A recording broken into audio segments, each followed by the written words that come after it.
Welcome back to the show. You're going to love it.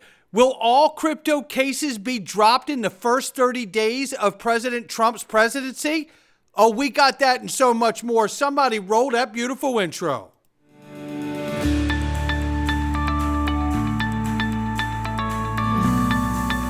Digital Perspectives with Brad Kimes. Come on in.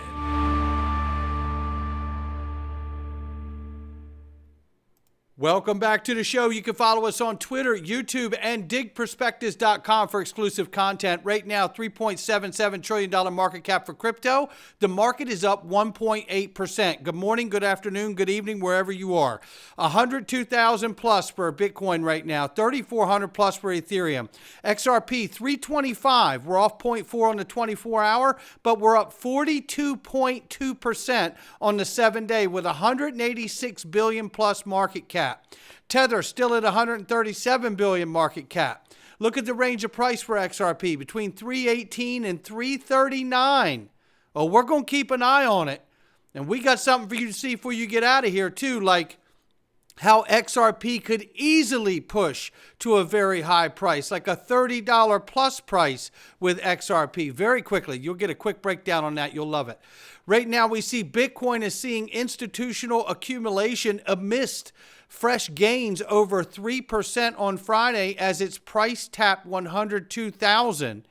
In fact, Crypto Quant has observed a significant Bitcoin inflow to Coinbase Prime, pointing to increased over-the-counter trading activity. That's good to know, and so is this. XRP has surpassed Ethereum in trading volume, reflecting growing investor confidence. But that's not all. XRP has also surpassed Bitcoin in trading volume on Coinbase. Oh, there's going to be a great gnashing of teeth, as I've heard it said. And here's some updates you're going to want to know. Here's our top 10 from Cointelegraph. Trump plans to designate cryptocurrency as a national priority, per Bloomberg. If you have not seen the first video from this morning, please go watch that video. I share some really in-depth stuff there that everyone needs to know. Solana ETFs may not debut in the United States until 2026, according to Bloomberg Intelligence, due to ongoing lawsuits over Solana's classification as a security. XRP's open interest has jumped over 300% in 2025, hitting a record $7.9 billion as the price reaches new all-time highs. New York Times suggests there's a possibility that Trump creates a strategic Bitcoin reserve on day one with an executive order. Careful, that may become a crypto reserve instead. NASDAQ has filed with the SEC to list a Litecoin ETF with a 240-day review period. Treasury Secretary nominee Scott Bessent said there's no reason for the United States to have a central bank digital currency. We love him already. Coinbase announced Bitcoin-backed loans. Millions of users can now borrow against the Bitcoin on their Bitcoin on Coinbase. I highly recommend you be very careful in that. Tether launches USDTO, expanding its reach across blockchains with seamless transfer and one-to-one banking with Ethereum's USD Tether. Senator Lummis questions the U.S. selling 70,000 Bitcoin seized from Silk Road, urging it be held as a strategic asset for future generations. Pension funds managing $55.7 trillion are turning to Bitcoin, with Wisconsin and Michigan leading U.S. investments after Bitcoin's rally. Happy Friday. Thank you for coming, but we got more. NASDAQ and Canary Capital submitted new filings to the U.S. SEC this week that are key to gaining the regulator's approval for spot Litecoin ETF. Now let's get to the case. Well, that's a lot of updates. Wait till we see the first day of the inauguration, his first day of presidency, and then the first 100-day plan. Jeremy Hogan tackles the SEC brief. He said the SEC brief was hard to work through because, in his opinion, the case won't be ruled on. But I've come this far, so dang it, here we go. My thoughts on the initial Ripple versus SEC appeal brief. We aren't holding back tonight, and he does not. The SEC is only appealing the ruling that XRP sold the retail investor on exchanges were not sales of securities. That's all. It's not appealing that no investors were harmed, etc. And that argument has certainly become even more difficult now at $3 XRP. He goes on to say, I honestly found the brief lackluster, almost as though the drafter knew he was wasting his time. For example, almost half the brief was spent just reiterating what the trial court ruled. The part of the brief was almost as long as the trial court ruling itself. It's kind of like trying to talk a girl into going out with you and spending half your time telling her back the reason she said no previously. At heart, what the SEC wants the appellate court to say is that it does not have to prove that XRP purchasers were aware of Ripple's statements that it would work to increase the price of XRP. It relies primarily on 3 cases for that proposition. The problem the SEC has is that from my reading of the first 2 cases, they say no such thing. Further, not needing to show reliance, which is what it argues, is a completely different thing than not needing to even show knowledge, which is what the trial court ruled is missing in the Ripple case. Expect Ripple to destroy this in its reply if we get there. Then he says, the SEC's case is probably the SEC's best case is probably the Aquasonic case. No, it has nothing to do with clean teeth. But what the SEC has to do with this case is what I call Frankenstein together a case ruling that helps them. And basically more of the same of what we've seen from the SEC. That means the SEC had to piece one sentence together from 2 pages of text. It's not good. And it makes matters worse when you read the case, when you realize the investor knew exactly who the seller was and what the promises were, unlike Ripple. Expect Ripple to distinguish this case to shreds as well. Then he goes here to say, I was a little shocked since I hadn't thought about this case in a bit, that the SEC had failed to get any reasonable evidence into the record that actual XRP retail purchasers knew about Ripple and its promises to them, especially when given thousands of affidavits submitted by Attorney Deaton. I don't understand why it didn't try to counter that evidence, even if just in case.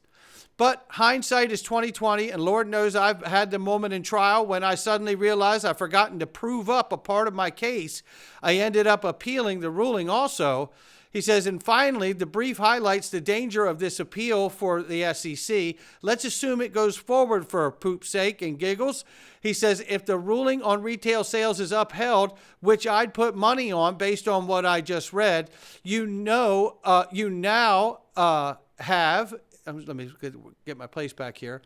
He says, based on what I read, you now have essentially put in effect a law that the SEC has to prove up knowledge of the promotional statements. That will be costly and time-consuming endeavor. Bad facts make bad law, and these are bad facts for the SEC. Further, the appeal gives Ripple its opening to raise its investment contracts require contractual obligations argument. This time in front of probably the correct court, the appellate court, which would also mess up the SEC if it were to lose. And that argument is even better for Ripple. It makes no sense to me, but what I do know, I'm sure Gensler and the 2 other Dem commissioners who decided to pursue this and are currently brushing up their resumes know better. How about that? Thanks from Jeremy Hogan there.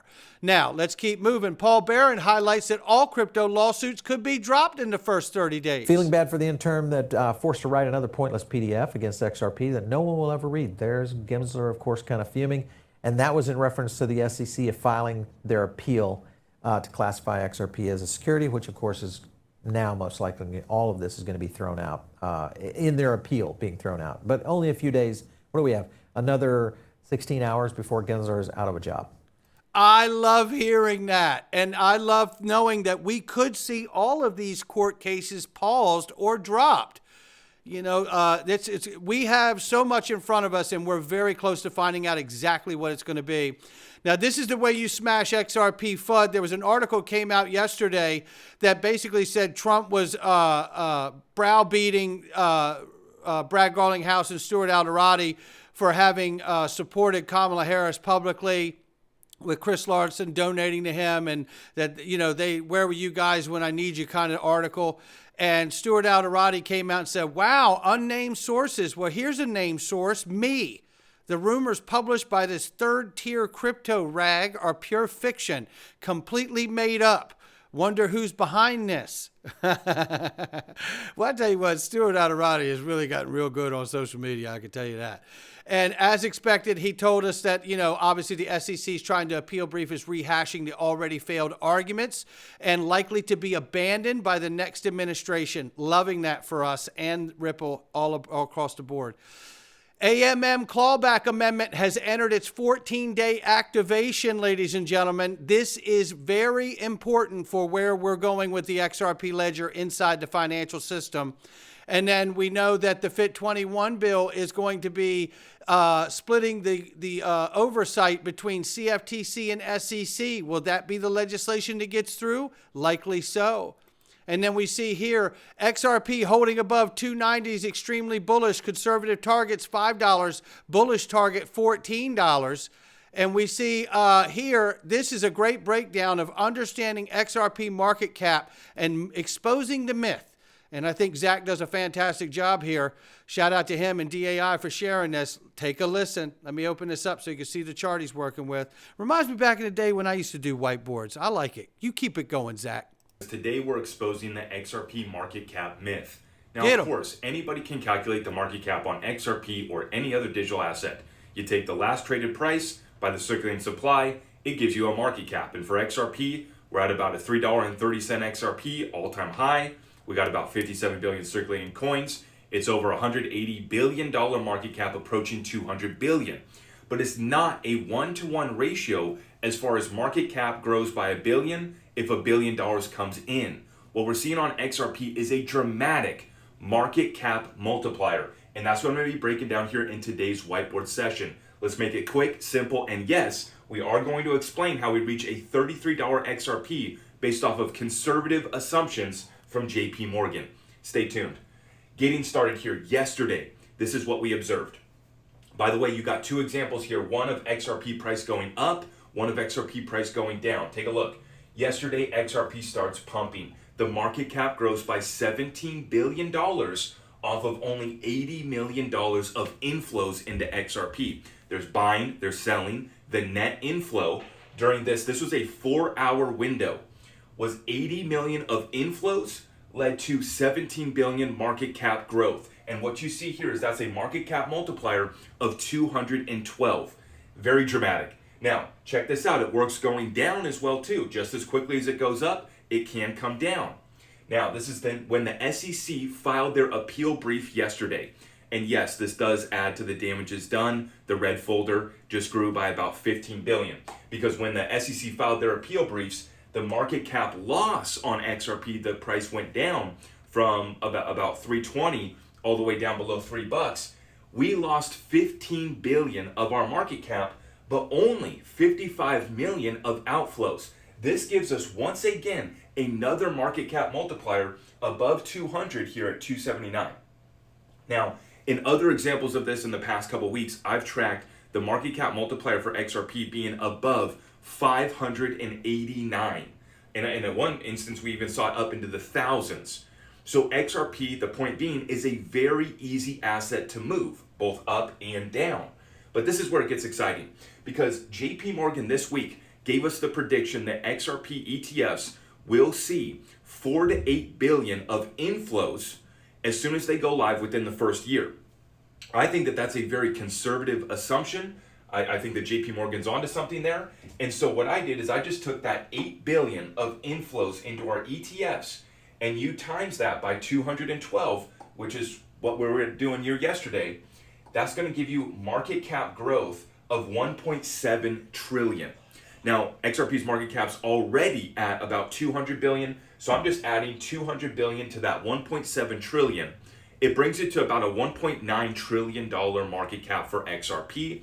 Assuming a 58 billion circulating supply, you are at about a $33 XRP.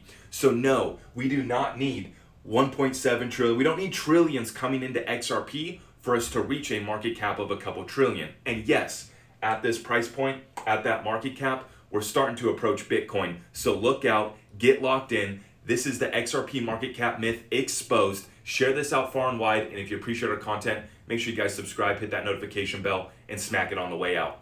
You're damn right. Give him a follow. He's crushing it. Shout out to Zach on that. I don't think you could break it down any more succinctly than that. That's what we're talking about here, and that's why market cap doesn't matter, right? So, we're dealing with an asset with utility, and that is going to be another factor here very soon. I'm loving where this is going, and I know you are too. Not financial advice from me or anyone else. I'll catch all of you on the next one.